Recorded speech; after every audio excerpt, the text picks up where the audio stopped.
Bonjour à tous et bienvenue sur Public Sénat. Dans cette campagne d'entre-deux tours, nous continuons de vous faire vivre les meetings, de les décrypter, de les analyser. Et nous allons suivre dans quelques instants le meeting d'Emmanuel Macron. Le candidat d'En Marche, arrivé en tête au premier tour dimanche soir, était hier soir à Arras. Nous allons suivre son discours en intégralité dans quelques instants. Et pour commenter et analyser ce discours et la campagne d'entre-deux tours d'Emmanuel Macron, deux invités. Notre chroniqueur économique, Jean-Louis Gombaud. Bonjour Jean-Louis. Bonjour Oriane. Notre éditorialiste politique, Mickaël Zamès. Bonjour Mickaël. Alors Mickaël, ce meeting hier soir à Arras, il est arrivé au terme d'une journée marquée par le duel entre Marine Le Pen et Emmanuel Macron à Whirlpool à Amiens. Oui, quelle journée. Peut-être un tournant de la campagne, on ne sait jamais. Il y a eu 3 temps en fait dans cette journée. Il y a eu tout d'abord l'image de l'intersyndicale avec Emmanuel Macron dans une pièce enfermée de discussion de fond certainement. Et puis, deuxième temps, la surprise.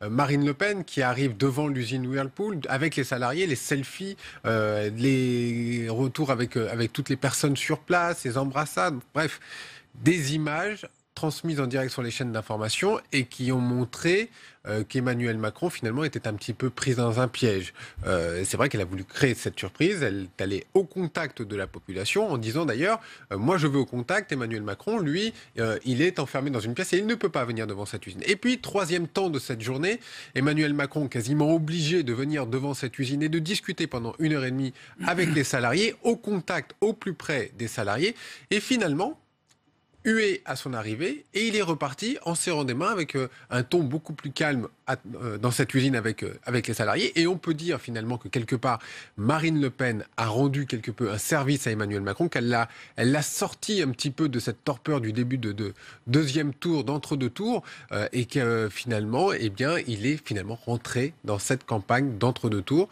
De cette surprise qu'a voulu faire Marine Le Pen est sortie peut-être une forme de reconquête pour Emmanuel Macron. En tout cas, médiatiquement parlant, il est sorti gagnant hier de cette joute médiatique. Mais est-ce que cette journée, cet affrontement à Whirlpool n'a pas illustré, symbolisé deux stratégies de campagne qui sont radicalement opposées ?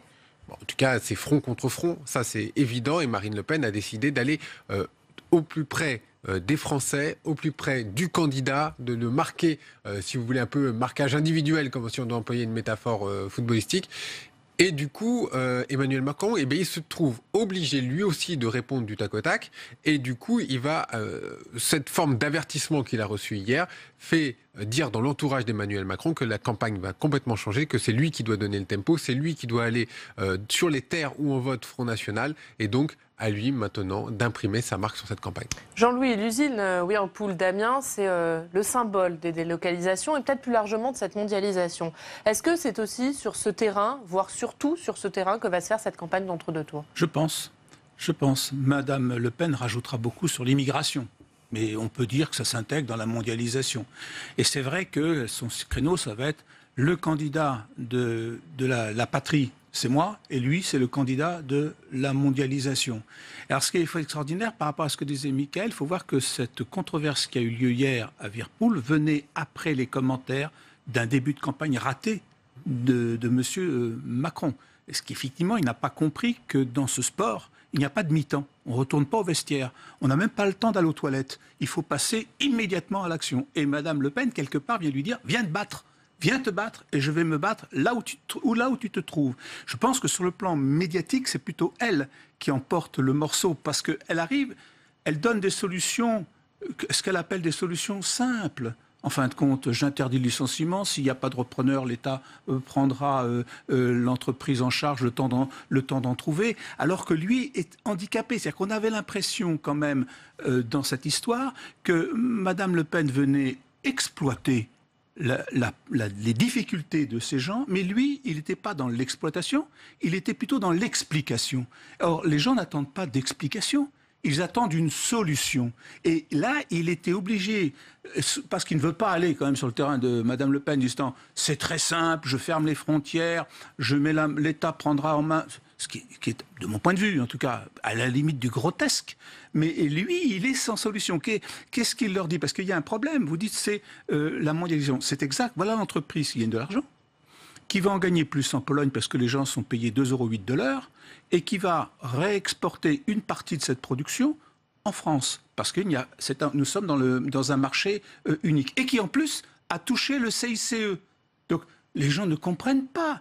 Ils ont touché le CICE, ils ont acheté des machines, ces machines avec ce CICE vont les transporter en Pologne, ils sont dans une situation. Et effectivement, dans cette affaire, M. Macron, par exemple, il n'a même pas dit qu'il faut pousser l'Europe à aller vers l'égalisation sociale.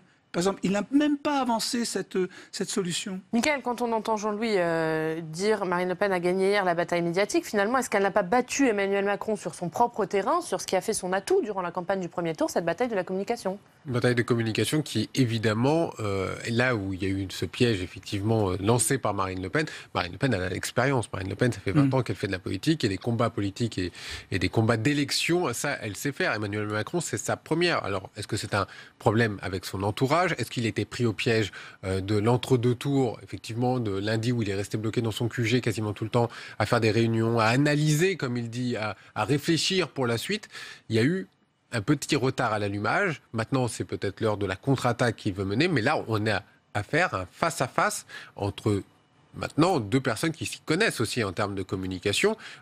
Ce qu'il a fait hier quand il est allé au contact des salariés et où il a montré une certaine image de lui, de fermeté peut-être, Jean-Louis vous dirait peut-être un peu l'inverse, en tout cas de négociation, de discussion.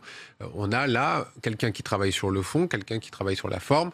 Après, l'image, elle reste bloquée. Évidemment, les Français vont rester bloqués sur une idée de ce qu'ils se font de cette image. Après cette visite à Whirlpool à Amiens, Emmanuel Macron est donc allé à Arras pour tenir son premier meeting de cette campagne d'entre-deux tours. Un discours que nous allons suivre tout de suite en intégralité et on revient juste après pour l'analyser.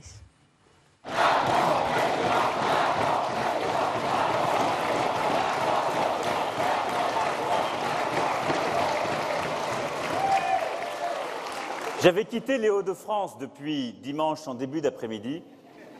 J'avais oublié ce que c'était.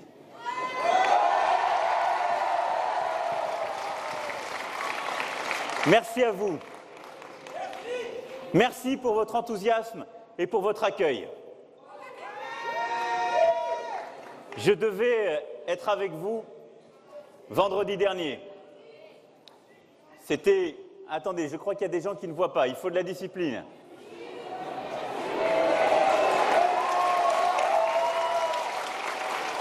Est-ce que tout le monde voit et entend?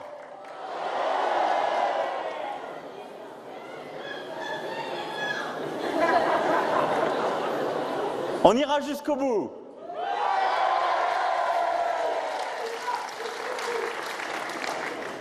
Et donc, vendredi, j'avais dû malheureusement annuler cette visite et ce rassemblement suite aux odieux attentats que notre pays avait subis dans la soirée de jeudi. Je m'en excuse et je vous avais alors fait passer un message. Mais à défaut d'avoir fait ici, à Arras, le dernier rassemblement d'avant le premier tour, nous ferons ensemble le premier rassemblement de cet entre-deux tours.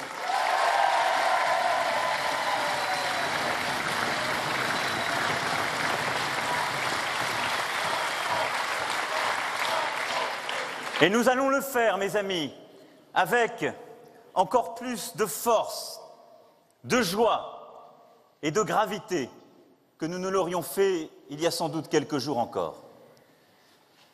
Parce que je veux d'abord commencer par nommer ce qui s'est passé, l'état du pays, le moment où nous sommes. Et je voulais le faire ici parce que ces termes sont chers. Parce que notre mouvement, il a commencé à quelques kilomètres. J'y étais tout à l'heure, à Amiens, dans les Hauts-de-France, d'où je viens.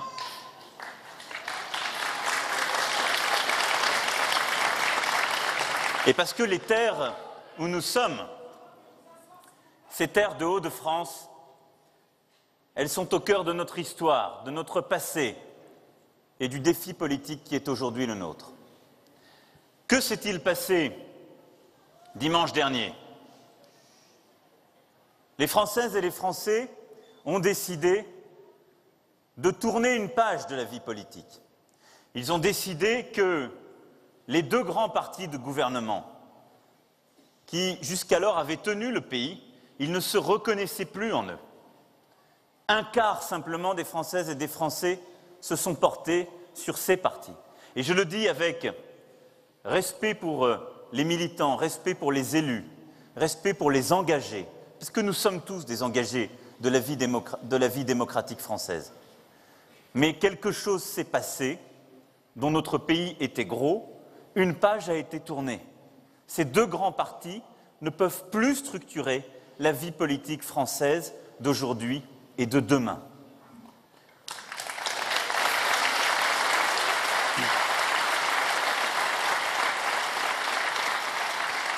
Alors j'entends les voix qui voudraient qu'on enjambe cette élection, qui disent « le sujet n'est même plus le Front républicain, ce sont des balivernes ». On ne l'entend même pas, cette formule, et qui ne pensent qu'aux législatives, avec une indécence incroyable, qui n'écoutent même pas ce que les Françaises et les Français ont dit, et osent, aujourd'hui encore, expliquer « mais moi je suis prêt à venir demain gouverner parce que j'aurai une majorité parlementaire ». Ils n'ont pas compris que la refondation est profonde et que le moment que nous vivons est bien plus important, bien plus grave que les intérêts des uns ou des autres, quels qu'ils soient, y compris nous-mêmes.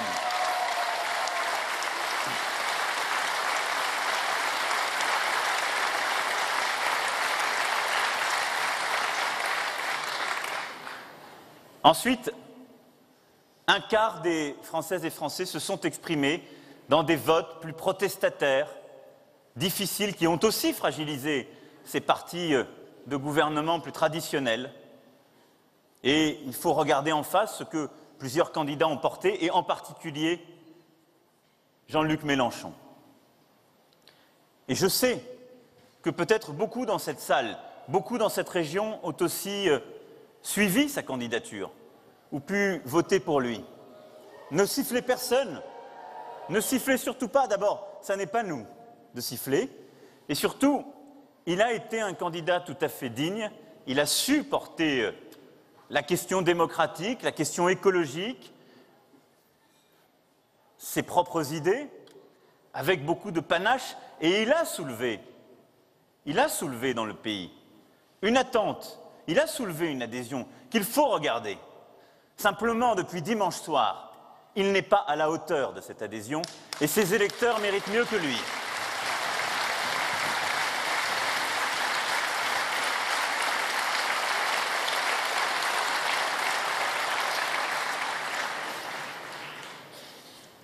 Et je le dis, beaucoup ne se retrouvent pas dans nos idées. Nous avons des désaccords. Mais nous avons une chose qui vaut plus que tout. L'attachement profond, viscéral, de pouvoir partager démocratiquement ces désaccords. Et cela, ne l'oubliez pas, parce que c'est aussi ce qui est en jeu dans ce deuxième tour. Alors face à cette menace, face à ceux qui haïssent la République et créent le désordre et la haine, choisissez un camp. Ne pas le choisir, c'est perdre de vue ce cadre.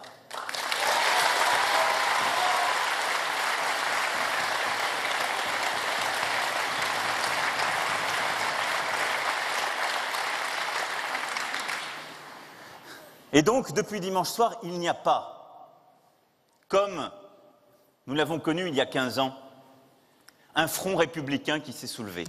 Il faut bien le dire, mais c'est ainsi. Il n'y a pas eu cet unanimisme du monde politique et médiatique pour dire tout sauf, non pas monsieur, mais cette fois-ci madame Le Pen. Comme si les uns et les autres s'y étaient habitués. Comme si nous avions collectivement décidé qu'on pouvait compromettre avec certaines idées. Comme si le changement des visages pouvait faire oublier que les mots, eux, n'ont pas changé, que les haines, elles, n'ont pas changé, que les turpitudes sont les mêmes. J'entends les divisions dans différents camps. Et je veux ici saluer, dans les Hauts-de-France, le premier rang d'élus qui est face à moi. Toutes et tous, vous avez mené des combats, parfois les uns et les unes contre les autres. Mais vous êtes dans une terre qui a connu au régional la menace du Front National. Vous avez pris vos responsabilités. Frédéric en particulier le sait ici et d'autres nombreux. Et vous ne voulez pas que ça se reproduise. Et vous êtes là, de tous bords. Et je salue votre présence.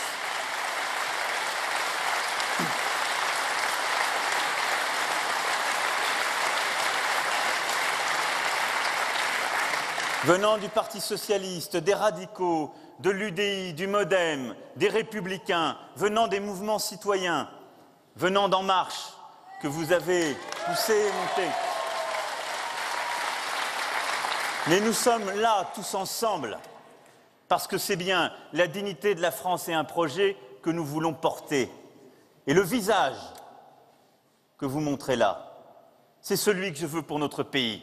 C'est celui pendant 15 jours, sans relâche, que nous allons porter. Parce que oui, face à l'incapacité de certains dirigeants ou de certains grands partis de décider un front républicain, nous allons refonder la vie politique française.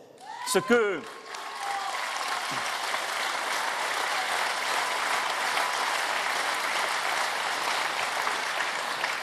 nous portons depuis avril 2016, nous allons au cœur, au corps du pays, le poursuivre durant ces 15 jours de campagne et encore après, une refondation profonde qui construira justement ce socle où tous les progressistes vont pouvoir enfin travailler ensemble à visage découvert, sans hypocrisie, pour l'intérêt du pays.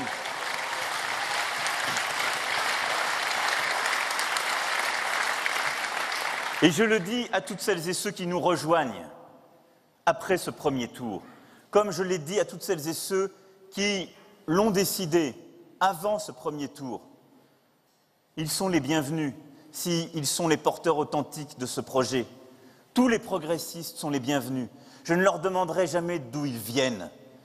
Je m'assurerai simplement à chaque instant que nous voulons bien faire la même chose pour le pays. C'est cela notre défi. Il n'y en a pas d'autre.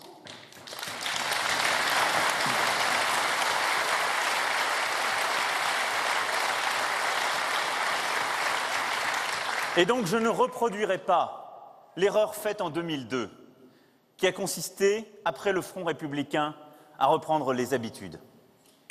Nous allons les changer.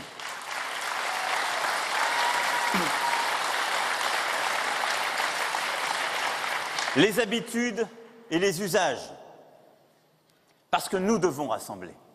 Parce que la vie politique française, depuis dimanche soir, comment s'est-elle structurée ? Et comment est-elle structurée durablement? D'un côté, le camp du Front National, celui qui décide de porter le repli, la négation du monde, la haine de l'autre, la sortie de l'Europe, la démagogie. Et de l'autre, la responsabilité qui est la nôtre, celle de vouloir une France conquérante dans l'Europe et dans le monde, celle de vouloir une France qui éduque, qui fait progresser, qui regarde les difficultés en face et qui ne les élude pas.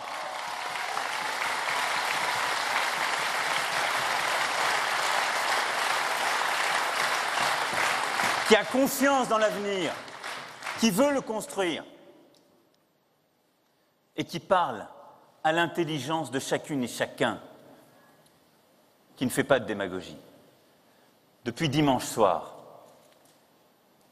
je le disais, notre joie est grave. Parce que notre responsabilité est immense. Je sais ce que les uns et les autres ici vous ressentez, parce que j'ai regardé comme vous le lendemain matin les chiffres. Ah, j'étais joyeux, parce que les Français nous ont mis en tête. Et cette joie, il ne faut pas la bouder. Nous n'étions rien il y a 1 an. Il y a 3 mois, tout le monde se moquait de nous. Mais j'ai vu, sur ces terres que je connais, sur les vôtres, où vous êtes élus, engagés, où vous travaillez, j'ai vu les chiffres du Front National. J'ai mesuré avec vous la responsabilité qui est la nôtre, celle d'aller reconquérir ces terres, celle d'aller convaincre, celle de n'accepter aucune défaite Et la première des défaites, ce serait la victoire facile, la victoire donnée, la victoire déjà prononcée. Rien ne sera comme avant. Rien, y compris les 15 jours qui viennent.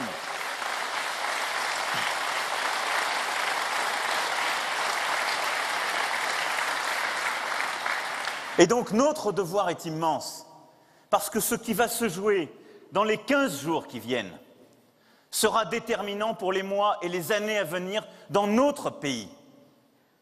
Oubliez, l'espace d'un instant, la force du Front National, la menace qu'il représente, c'est se condamner demain à ne pas pouvoir présider, à ne pas pouvoir gouverner. C'est cela ce que je suis venu vous dire ce soir. C'est que nous avons été joyeux, et nous pouvons l'être. Nous sommes fiers, et restons-le. Les Françaises et les Français veulent l'espoir, ils nous ont placés en tête. Mais portons tout cela avec gravité, avec détermination, parce que tout dépend de notre capacité, le 7 mai prochain, à gagner largement, fortement, pour changer les choses.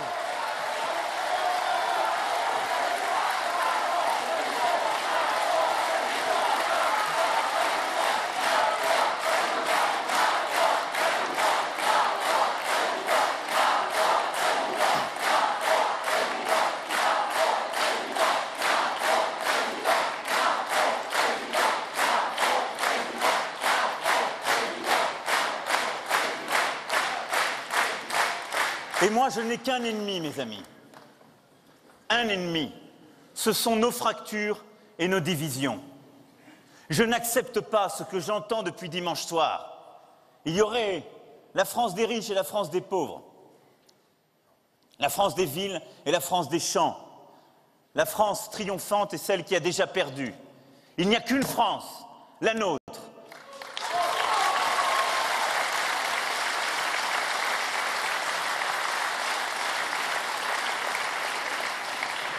Mais il y a des divisions profondes, des fractures.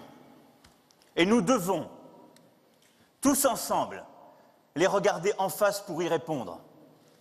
Et j'irai dans tous ces territoires de fractures. Je ne laisserai pas une once du territoire de France à Madame Le Pen. Pas une seconde.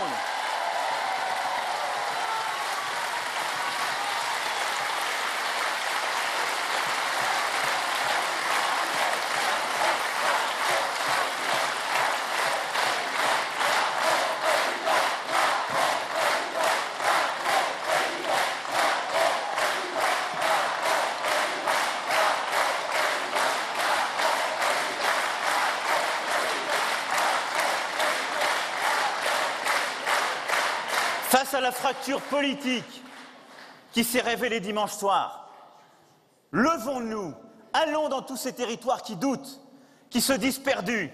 Je l'ai fait aujourd'hui, je le referai demain et chaque jour. Il n'y en a pas. Ces territoires, ce sont les territoires de France, ceux dont nous venons.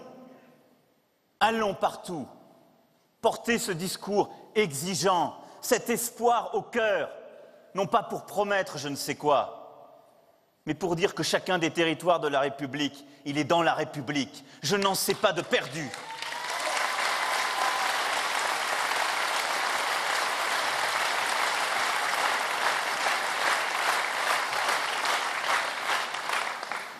À cette fracture politique, opposons notre détermination, notre envie, le discours de l'intelligence contre la démagogie.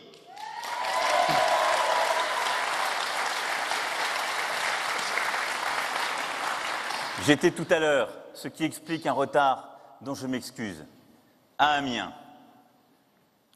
D'abord pour voir l'intersyndicale de Whirlpool, puis pour me rendre sur le site.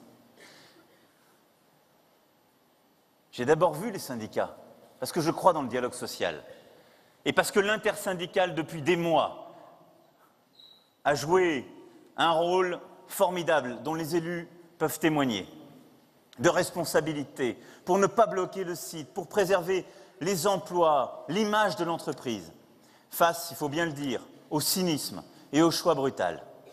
J'ai passé 1h15 avec eux, et j'ai commencé cet entretien en leur disant « Je sais bien que vous vouliez que je vienne avant, mais je n'étais plus ministre. et je n'allais pas entraver le travail au demeurant bien conduit par M. Sirugue, mon successeur. Mais est-ce que ça vous aide si je vais sur le terrain? Je voulais leur réponse. 2 d'entre eux m'ont dit oui. Ce ne sera pas facile, mais venez, parce que ça nous renforcera. Dans le même temps, nous apprenions que Mme Le Pen allait sur le parking. Ne sifflez pas, Mme Le Pen.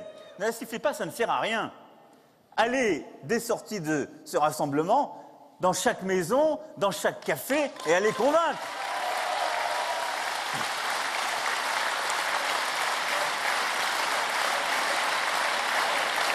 Si vous êtes avec moi ce soir, c'est que vous n'allez pas l'applaudir. Donc je n'ai pas besoin que vous la huiez. Ne vous inquiétez pas.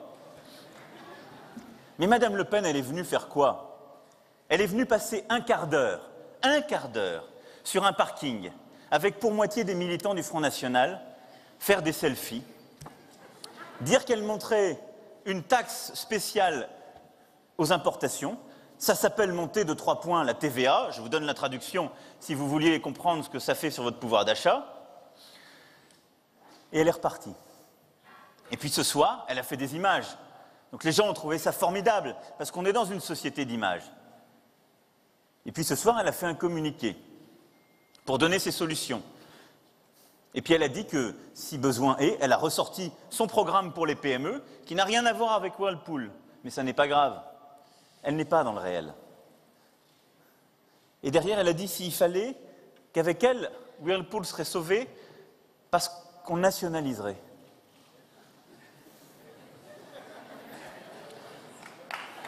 Alors,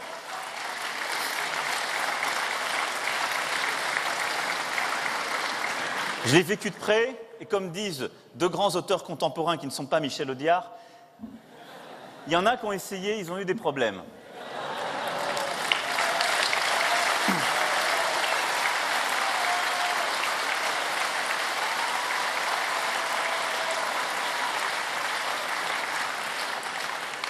Mais qu'est-ce que cela dit?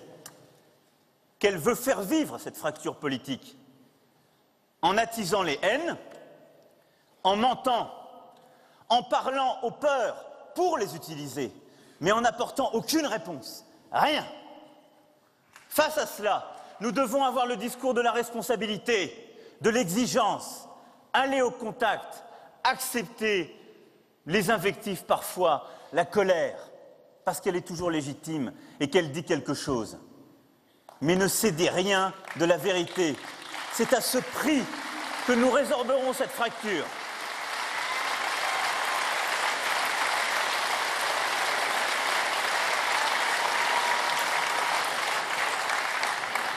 Il y a la fracture démocratique ensuite.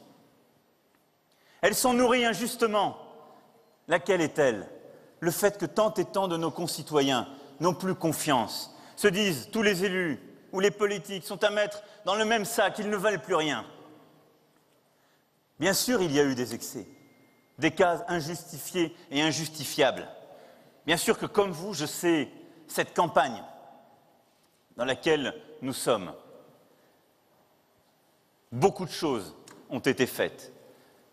Une très large majorité d'élus sont exemplaires, donnent de leur temps, de leur énergie, de leur disponibilité, pour une large majorité de manière bénévole. Ne les laissons pas salir.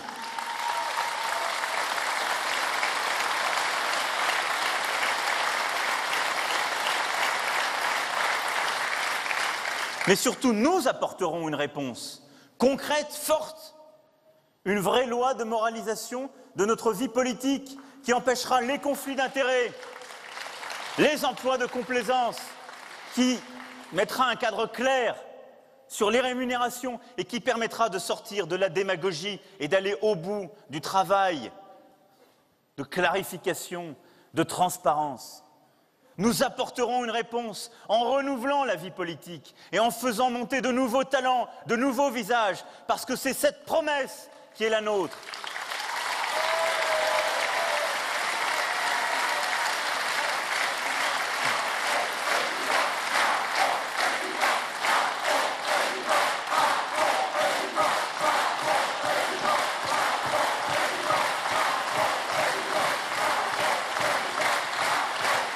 Mais ne vous y trompez pas, le Front National, il est ce qui se nourrit de cette fracture démocratique. Il a les pires pratiques de l'Ancien Régime.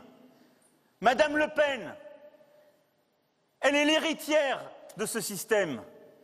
Elle est née dans un château de parti. Et elle donne des leçons. Elle se prétend du peuple, mais elle est une héritière. Elle vient d'un parti qui constamment a refusé de respecter les lois de la République. Elle refuse de se soumettre aux juges de la République française. Regardez, dénoncez, dites-le à celles et ceux qui n'y croient plus. Elle n'est pas la réponse.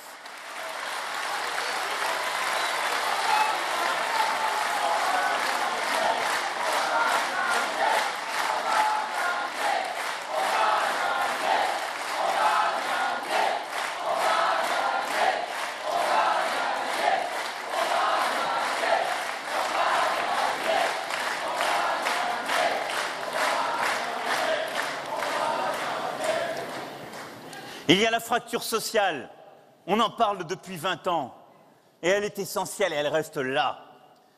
Et oui, on ne peut pas faire réussir le pays si ça n'est la réussite que de quelques-uns. Alors oui, je porte un projet avec vous de réussite des métropoles, des talents, et nous en avons besoin parce qu'ils tirent tout le pays. Nous avons besoin d'une politique de recherche et d'innovation ambitieuse. Nous avons besoin d'une politique de libération des énergies, de libération du droit du travail. Nous avons besoin d'un vrai dynamisme économique, parce qu'il tire tout le pays. Mais cette politique ne vaut que si nous savons regarder en face la détresse des classes moyennes et des classes populaires. J'écoutais tout à l'heure, nous étions à Bully-les-Mines. Un ancien salarié me racontait son expérience dans une entreprise de la région et me dire qu'il y a 20 ans, avec le même travail, il emmenait sa famille en vacances et qu'aujourd'hui, il ne le peut plus. On ne peut pas ne pas entendre cela. Les doutes, ce que j'ai entendu tout à l'heure à Whirlpool, ce que j'ai réentendu dans le bassin minier à Waterloo il y a quelques mois, des gens qui disent qu'il n'y a plus de place pour moi dans ce monde. Moi, j'ai pu bénéficier du système. À 50 ans, je ne vaux plus rien. Ou bien mes enfants n'auront pas de place. Cette fracture sociale, elle est là. Et ça n'est pas d'être de gauche ou de droite. C'est d'être au pays, d'avoir la France au cœur, que de répondre à ce défi et de dire qu'il n'y a pas de réussite d'un pays si ça n'est la réussite que de quelques-uns. Regardez ce qui s'est passé aux États-Unis, en Grande-Bretagne. Les classes moyennes et les classes populaires ont dit non. Elles ont dit cette mondialisation, elle n'est plus faite pour nous. Votre système, on n'y a plus notre place. Et donc, nous devons apporter une réponse. La suppression de la taxe d'habitation pour 80% des Français, c'est une réponse de pouvoir d'achat pour les classes moyennes. C'est la priorité que je porterai.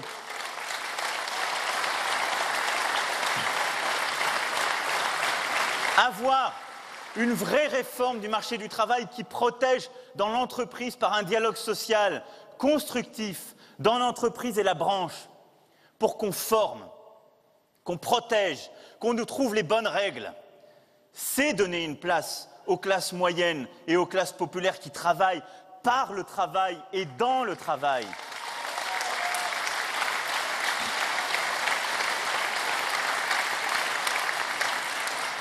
Avoir une politique de formation professionnelle transformée qui ira vers les chômeurs, vers les moins qualifiés. Investir massivement 15 milliards d'euros sur le quinquennat, sur les plus fragiles, qu'ils soient jeunes ou non. C'est une réponse pour les classes moyennes. C'est réduire cette fracture sociale. C'est dire, vous qui pensez n'avoir plus de place, vous ne l'aurez pas du jour au lendemain. Mais je vais vous protéger, vous, pas l'emploi qui n'existe plus, pas vous faire des fausses promesses. Non, nous allons ensemble vous redonner une place dans la société par le travail, par une formation qui débouchera sur un emploi, un emploi d'aujourd'hui et de demain. C'est cela le projet que nous portons.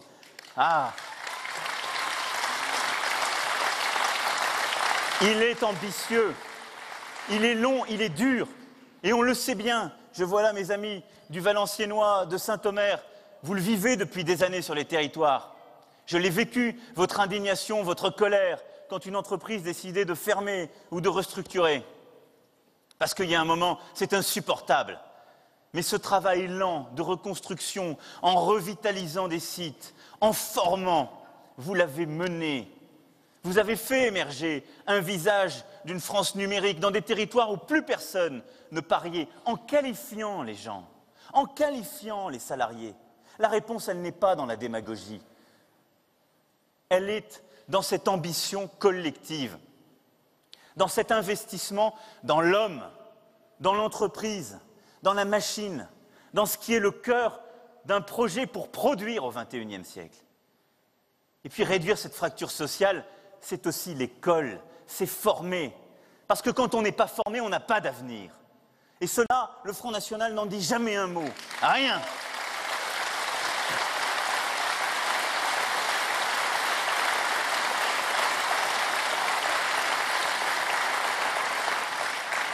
Alors oui, nous avons un projet ambitieux pour donner plus de moyens là où il y en a besoin, pour recréer l'égalité des chances.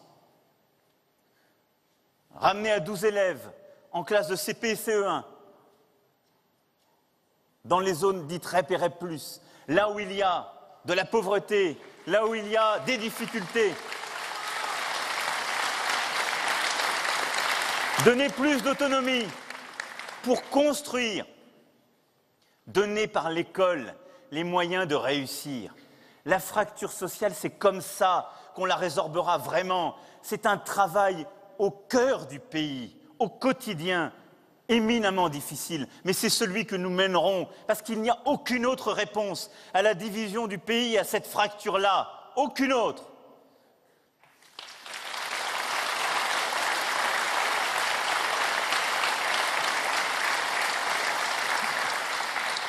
Il y a aussi la fracture territoriale. On la voit partout. Et vous y êtes en plein.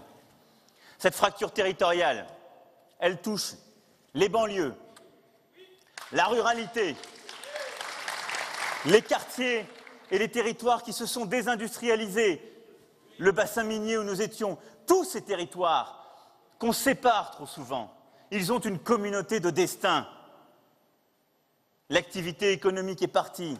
Le doute s'est installé et les chances de réussir ne sont pas les mêmes, ne sont plus les mêmes. Cette fracture territoriale, elle nourrit la fracture politique. Elle est là. Alors moi, ce que je veux avec vous, c'est donner à tous ces territoires la même chance pour réussir demain, la même possibilité de faire.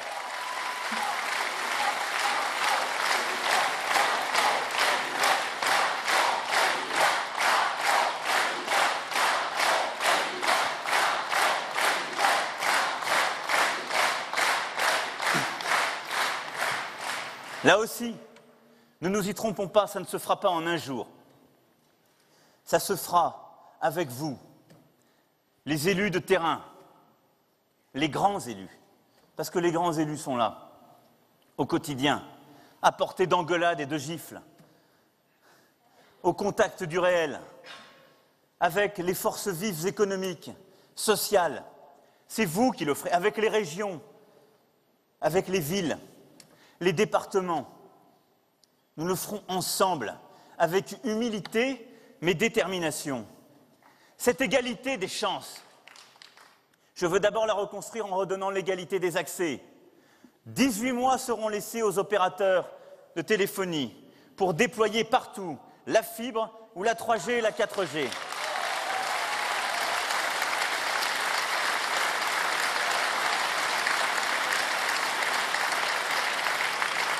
Ensuite, l'État prendra ses responsabilités et déploiera lui-même, par le plan d'investissement que nous avons décidé. Ensuite, sur la santé, nous doublerons le nombre de maisons de santé parce qu'il faut lutter contre les déserts médicaux.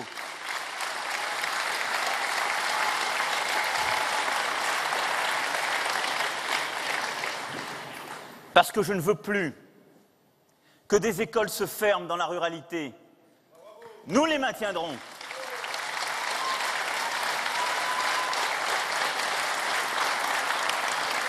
Parce que nous rouvrirons des maisons de services au public pour là aussi partout garder ce maillage, cette présence au cœur des territoires, des services publics.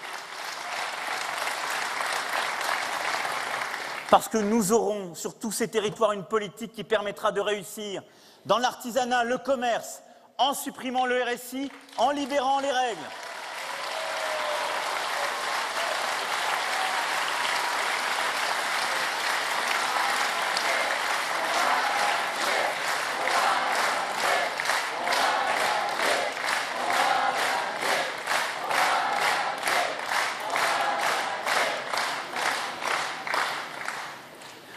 Et parce qu'au-delà de toutes les réformes déjà portées et dont j'ai tant parlé sur le plan économique, dont ces territoires ont aussi besoin, nous devons aller plus loin. Nous devons investir. Je veux que dans tous ces territoires urbains, on puisse reprendre une vraie ambition, celle qu'un enfant du pays, de cœur, et un grand responsable avait portée en son temps, avec l'ANRU, Jean-Louis Borloo. Je l'ai dit, je veux rétablir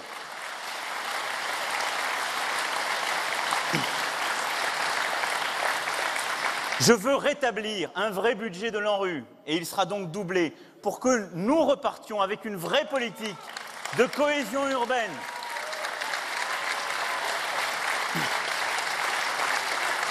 Parce que la réponse pour nos territoires est double. C'est reconstruire la ville, refaire les quartiers, refaire de beaux quartiers pour y vivre dignement. Et dans le même temps, permettre pour celles et ceux qui le veulent de la mobilité géographique et sociale, c'est-à-dire par l'école, par le travail et par l'emploi, permettre aussi que celles et ceux qui veulent quitter ces quartiers pour aller ailleurs le puissent. Mais aujourd'hui, c'est la double peine, l'assignation à résidence et la pauvreté. Nous casserons ces deux murs, pas avec de fausses promesses, avec la mobilité économique et sociale, et avec une vraie politique urbaine et de cohésion.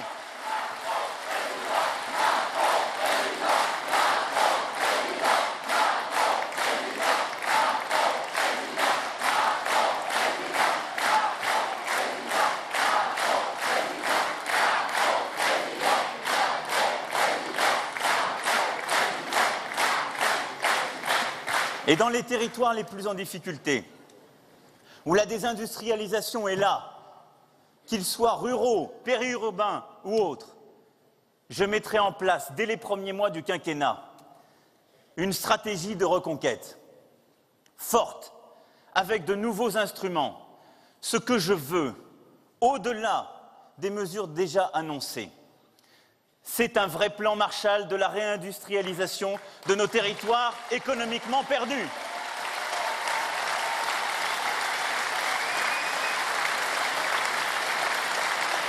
Ça veut dire que dans le bassin minier, que dans le Valenciennois, qu'à Château-Thierry, et que dans ces territoires que nous connaissons, tous ici, nous mettrons en place des zones franches économiques pour permettre à des entreprises de s'implanter, avec en contrepartie des obligations dans la durée d'embauche et d'investissement,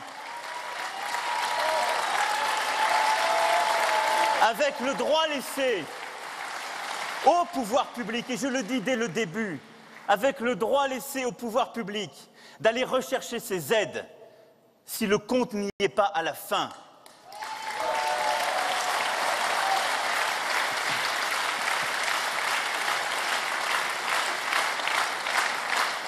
Je ferai dans ces territoires et dans le cadre de ce plan Marshall des territoires en difficulté, des territoires d'expérimentation. Qu'est-ce que cela veut dire? Des nouvelles technologies arrivent. Et on le sait aussi pour ce qui concerne la mer, cher Frédéric. Le boulonnais, on en connaît les difficultés. Or, des technologies nouvelles sont là, des filières nouvelles arrivent qui permettront d'exploiter différemment la mer. Nous devons, en France, pouvoir les essayer, les développer. Eh bien, aujourd'hui, les règles sont trop contraignantes, trop lentes. Je ne veux plus des mêmes règles partout sur le territoire. Je veux qu'on puisse expérimenter, essayer, dans certains territoires pour un temps donné. eh bien, ce sera dans ces territoires de la République qui, aujourd'hui, pensent qu'ils n'ont plus d'avenir, qu'on essaiera l'avenir et qu'on le fera.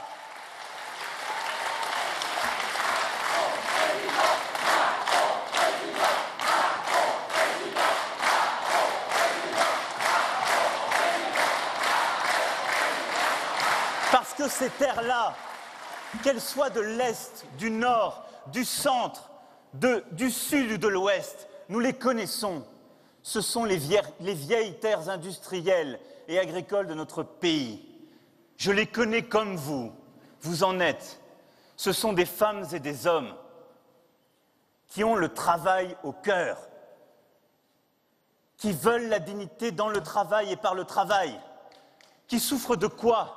De ne plus avoir cette dignité, de ne plus penser l'avenir. Donc l'avenir, non seulement nous en avons un, mais nous le reconstruirons là, nous irons reconquérir là.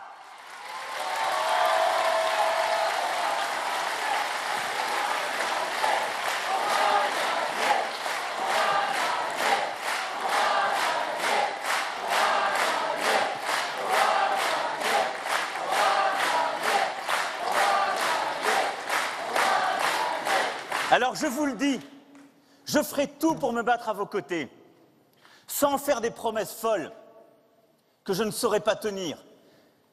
Il y aura d'autres entreprises fermées, il y aura des échecs, et nous les subirons.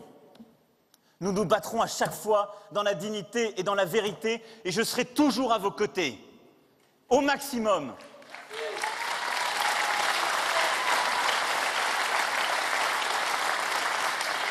Mais surtout, nous avons un avenir.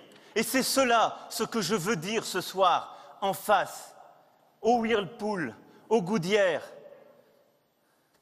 à toutes celles et ceux que je connais dans cette région, si bien aux Sambre-et-Meuse, sur lesquels j'ai échoué, à tous les salariés de la sidérurgie, où nous n'avons pas toujours réussi, et d'autres fois un peu, aux salariés d'Arc, que je n'oublierai jamais, à toutes celles et ceux qui se battent, qui aiment ce territoire et à leurs élus. Je dis une chose, on n'y arrivera pas à chaque fois, mais à chaque fois, on se battra. Par contre, je vous le dis, l'avenir du pays, on le construira avec vous.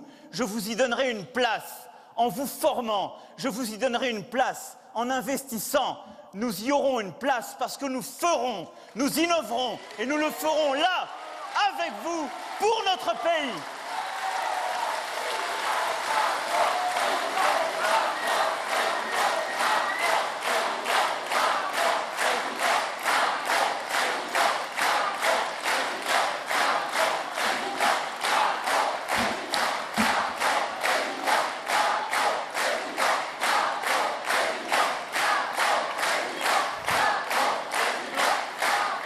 Dimanche soir, les Français ont décidé une chose, de sortir des vieilles querelles. Nous ne serons pas d'accord sur tout, c'est sûr. Mais le choix de l'avenir, de l'espoir, du développement, c'est le nôtre. Alors nous n'avons aujourd'hui plus d'autre choix pour éviter la haine et le repli. Plus d'autre choix que de porter cet espoir, cette volonté de conquête. Nous le ferons avec nos différences. Je serai le garant de cette unité. Et croyez-moi, j'irai au bout. Mais ce combat, nous le mènerons jusqu'à son terme parce que nous n'avons pas d'autre choix.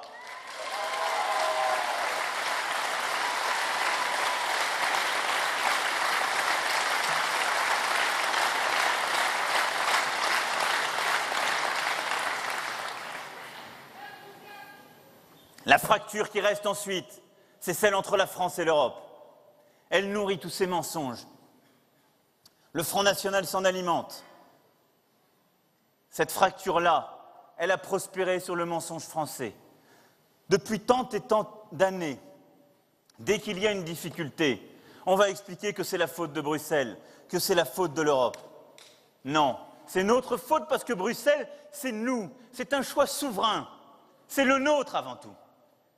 Alors je vous le dis, est-ce que nous pouvons aujourd'hui sortir de l'Europe et de l'euro? Je le dis non seulement à vous, aux salariés qui doutent, à ceux qui ont peur. Scandons-la, défendons-la, c'est dans les 15 jours que tout se passe. Le projet de Mme Le Pen, c'est quoi? Sortir de l'euro. Ça veut dire que votre épargne, demain, elle perdra au moins 30% de ce qu'elle vaut. Ça veut dire que vos salaires diminueront en vrai. Ils seront dans une autre monnaie. Mais ce que vous consommez vient en majorité de l'étranger. Et donc, cette monnaie-là ne changera pas. Le coût de tout ce que nous importons augmentera. Et donc, nous nous appauvrirons. Ah, pas celles et ceux qui vivent dans des châteaux. Les classes moyennes, les classes populaires, elles s'appauvriront chaque jour qu'elles consomment. Elles s'appauvriront sur leur épargne. C'est cela la sortie de l'euro. Et je n'y céderai rien. Ensuite, sortir de l'Europe. Mais qu'est-ce que cela veut dire? Le protectionnisme, c'est la guerre, c'est un mensonge, c'est le repli. Sortir de l'Europe.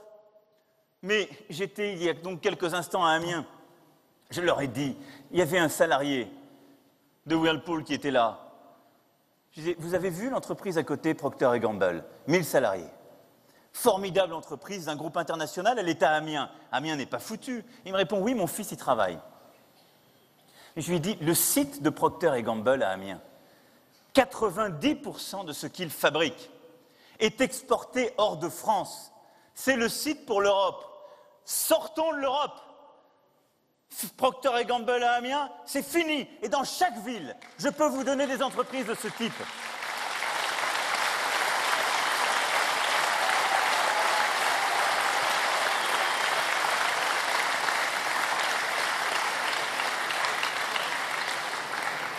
Mais surtout ce protectionnisme économique, sur le plan politique, c'est le nationalisme. Et là-dessus, ne vous y trompez pas. Le Front National, ça n'est pas le parti des patriotes, c'est le parti des nationalistes. Et les nationalistes, c'est la guerre.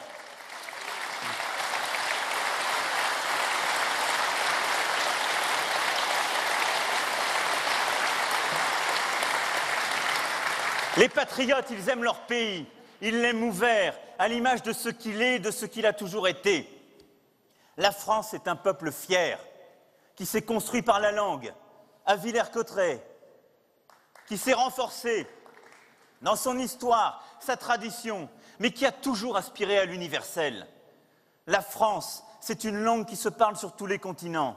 C'est un pays dont les valeurs ont irrigué toutes les démocraties.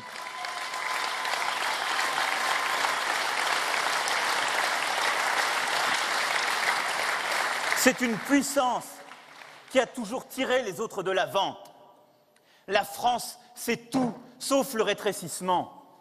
Et je vous le dis ce soir, j'ai mal dans ma chair et dans mes racines de voir le chiffre du Front National dans les Hauts-de-France. Et je vous le dis,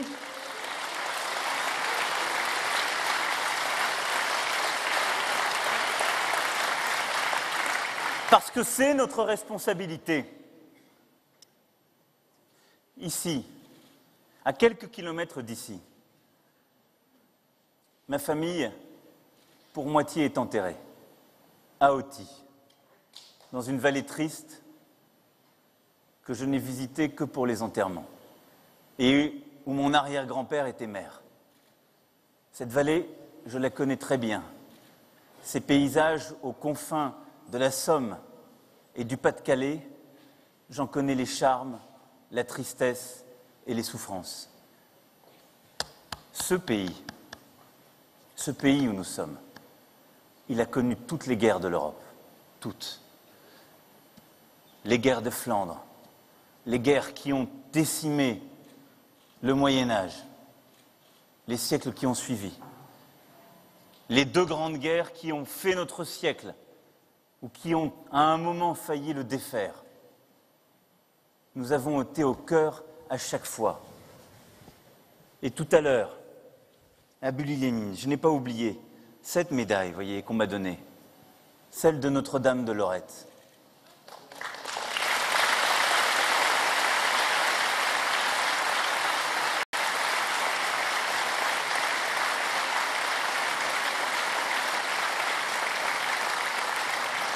Mais au nom de quoi toutes ces femmes et ces hommes sont tombés? Des discours de haine, de la bêtise humaine, d'un choix fait à un moment par des dirigeants de manière folle, de dire nous valons mieux que le voisin, alors allons le détruire, mais allons le détruire avec la chair des autres. Madame Le Pen et ses amis, ils seront réfugiés au château de Montretout, mais ce sont vous et vos enfants qui iront la faire, la même guerre qui en a fait tomber tant et tant. Alors ne cédons pas à cela, alors ils ne passeront pas, alors moi je n'en veux pas, alors que toutes celles et ceux qui aujourd'hui ont décidé d'être les somnambules du XXIe siècle, honte à eux, nous sommes debout, nous sommes en marche et nous irons au bout avec responsabilité. Mais je veux autre chose avec vous pour mon pays, mais pas ça, pas ça, pas ça.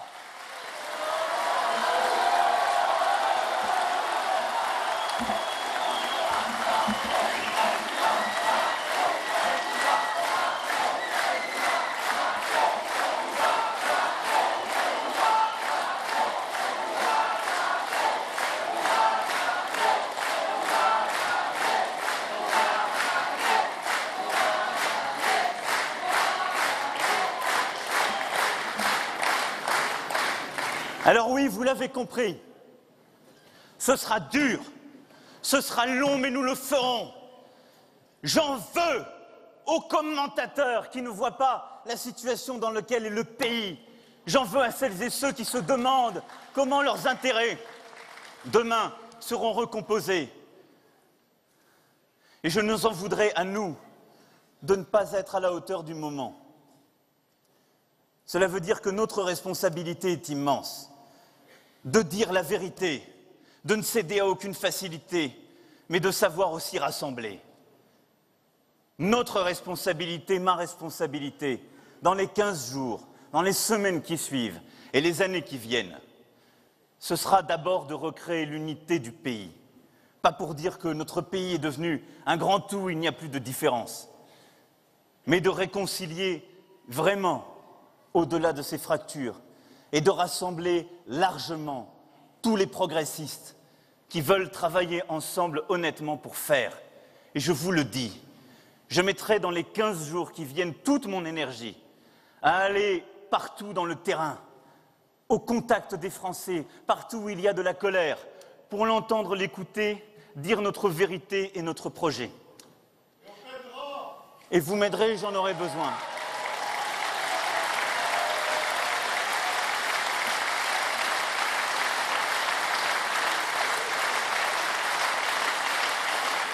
Et je mettrai la même volonté à rassembler toutes celles et ceux qui veulent travailler avec moi de manière honnête, forte, vigoureuse, sur un projet cohérent, celui que nous portons, un projet volontariste, où chacune et chacun aura sa place, où chaque volonté aura son rôle, parce que j'aurai besoin de toutes les volontés, et que ce défi-là, ça ne sera pas le défi d'un homme, ça n'aurait aucun sens, ni le défi d'un clan, encore moins celui d'un parti, c'est celui d'un pays, c'est celui d'une génération.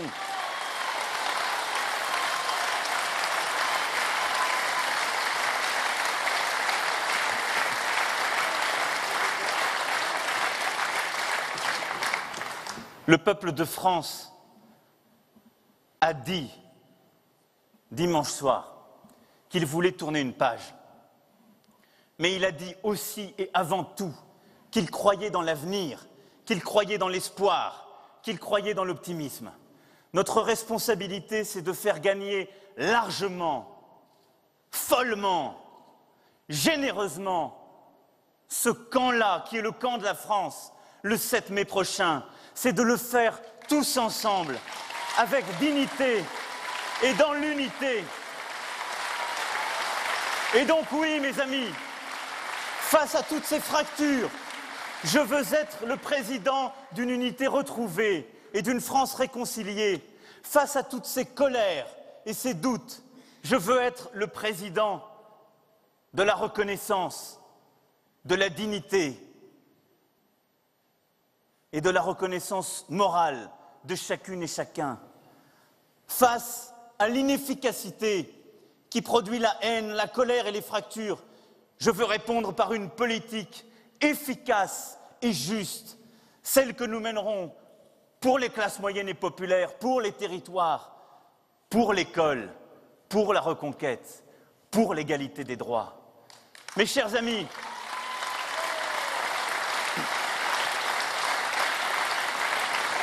ne vous trompez pas.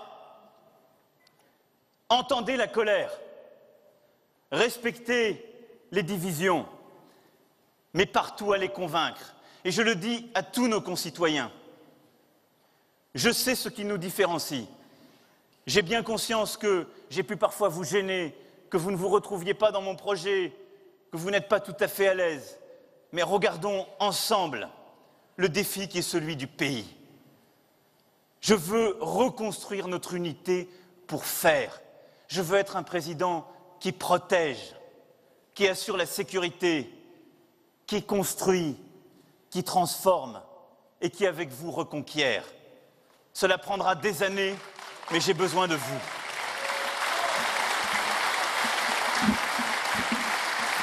Alors, mes amis, dans les 15 jours qui viennent, ne négligez rien. Et je vous le dis, ne donnez pas au Front National votre colère. Il ne la mérite pas. Ne donnez pas au Front National vos espoirs. Il les trahira. Ne donnez pas au Front National vos indignations, parce qu'ils s'en nourrit sans y répondre.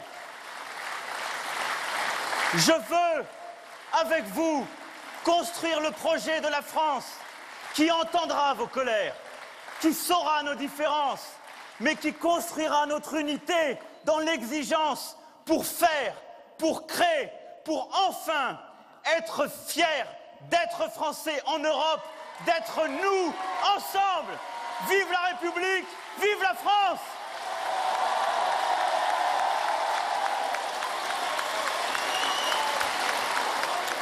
Voilà pour ce meeting d'Emmanuel Macron qui avait lieu hier soir à Arras. Nous allons le commenter avec nos deux invités toujours présents au plateau. Notre chroniqueur économique Jean-Louis Gombault. Bonjour Jean-Louis. Bonjour Oriane. Notre éditorialiste politique Mickaël Zamestre. Bonjour Mickaël. Oriane. Alors on vient d'entendre ce discours d'Emmanuel Macron, près d'une heure de discours. Une heure de discours pendant lesquels il a clairement ciblé, attaqué son adversaire, le Front National. Mais c'est une véritable charge contre le Front National. Point par point, il est allé dans le détail de ce que peut proposer le Front National pour le démonter finalement. On en est même venu jusqu'à l'ennemi, jusqu'à la guerre, jusqu'à la colère des Français.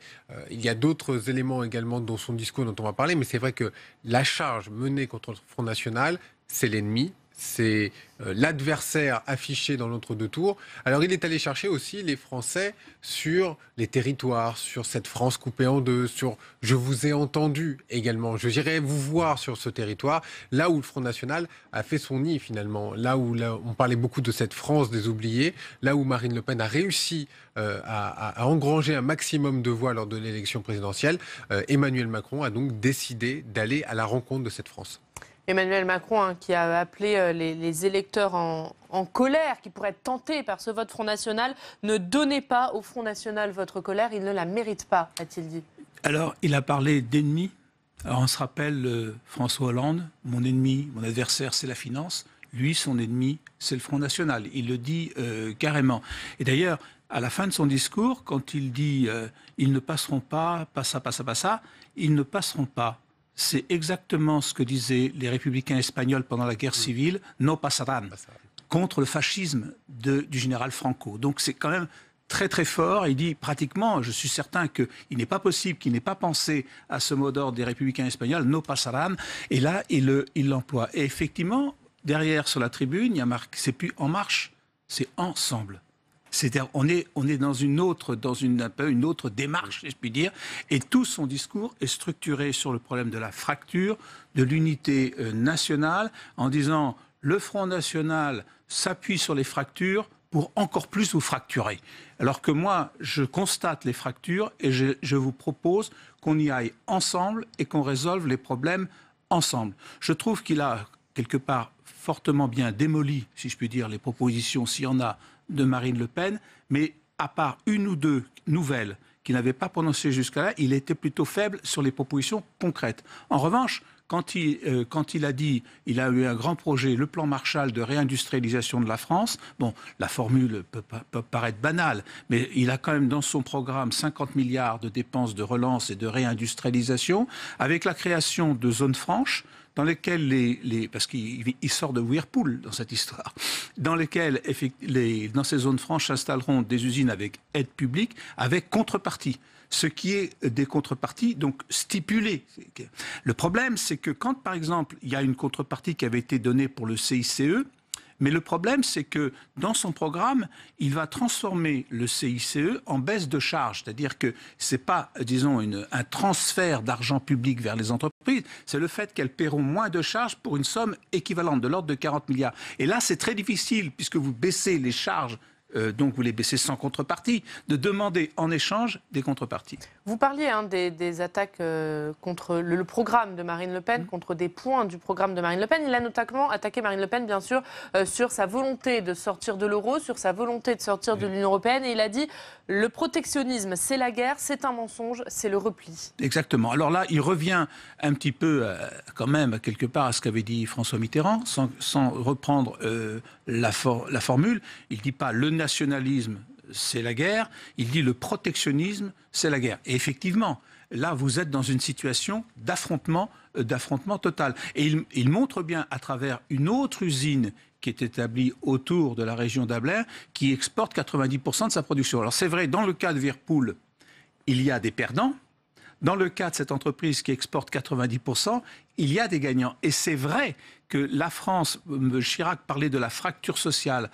Maintenant, on va encore plus loin. Il reprend l'idée de la fracture sociale, mais on est dans la fracture sociale, on est dans la fracture économique et on est dans la fracture politique aujourd'hui. On est triple fracture. Il n'y a qu'à regarder la carte électorale. Enfin, Mickaël connaît ça mieux que moi, mais quand on regarde la carte électorale, on voit bien à quel point la France est fracturée avec des véritables bastions du Front National, où on voit bien qu'il y a des fossés. Et donc, son projet, c'est ensemble, c'est-à-dire essayons de résoudre non seulement la fracture sociale, mais de réduire en tout cas toutes les autres fractures. Alors justement, Mickaël, ce terme de fracture, c'était le fil conducteur de ce discours d'Emmanuel Macron. Emmanuel Macron qui a parlé de 3 fractures. D'abord la fracture politique, ensuite la fracture sociale, puis la fracture territoriale. Mais ça ne vous rappelle pas quelqu'un? Ça vous rappelle surtout Jacques Chirac, 1995, la fracture sociale, qui avait fait toute cette campagne dessus. Et quelque part, on retrouve un peu des élans de Jacques Chirac chez Emmanuel Macron. Il n'y a qu'à prendre également son slogan de campagne, la France ensemble. Le slogan de Jacques Chirac en 2002, c'était la France en grand, la France ensemble. Il y a quelques similitudes. Dans son discours, effectivement, 3 grandes fractures aujourd'hui. 3 grandes fractures qu'il met en opposition avec le rassemblement.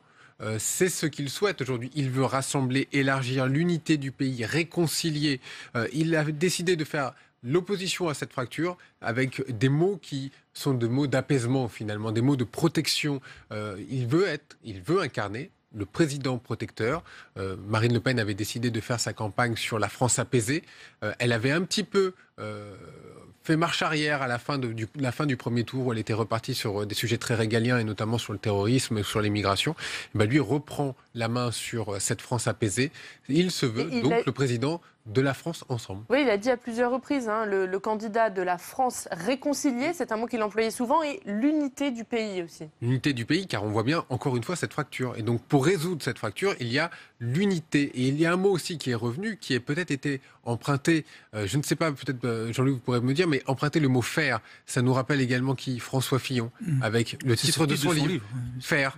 Voilà. Il a repris quelque part des éléments très important qui était dû à la droite. Il a parlé également de Jean-Louis Borloo, on l'a entendu. Jean-Louis Borloo sur la politique de la ville, la politique urbaine et la cohésion. Tout cela, c'était ce que Jean-Louis Borloo avait mis en place. Donc il y a parsemé parmi son discours toute une reprise d'éléments très importants qui étaient dus à la droite, mais aussi à la gauche, sur la fracture, le rassemblement, l'unité du pays.